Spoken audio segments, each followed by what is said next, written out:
of course tensions could run, and in the initial stages the Islamic community was feeling a little bit nervous and possibly worried about the possible reactions from our side, but I could assuage them that not to have any fear, and that we will, and also I gave strict instructions to my community not to do anything rashly, and also not to raise their hands against any other person.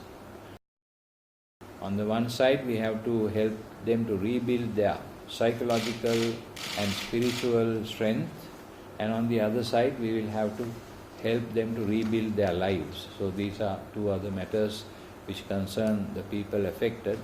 And secondly, we have, on the other side, we have the need to reconstruct the buildings that were destroyed, the churches.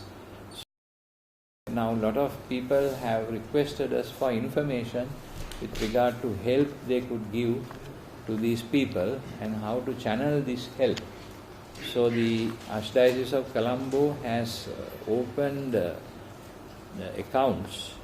The account which we have opened is named Relief Fund for the Rehabilitation of 2019 Easter Sunday Victims, and we will operate these accounts and do the work through a coordinated body which will consist of architects, engineers, people who can attend to this work, and we will give a briefing every now and then about what we are doing with this money.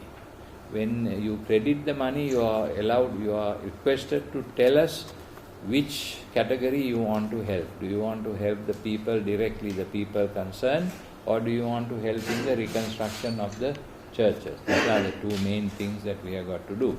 You can indicate for what purpose you are giving the money, and that will be used only for that purpose.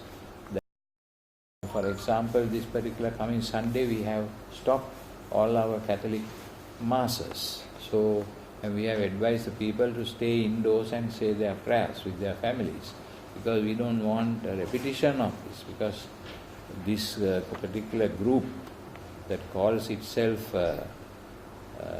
ISIS connected, they have threatened to continue with these attacks indefinitely. So this makes our situation. I think very much that they should have informed us, and but due to some reason we never knew about it. Whether it is neglect on the part of the officials who received this notice, and they didn't take too much of seriousness on it. For example, the Defense Ministry Secretary, he has now stepped down. He had told in an interview that they never thought it was going to be so serious.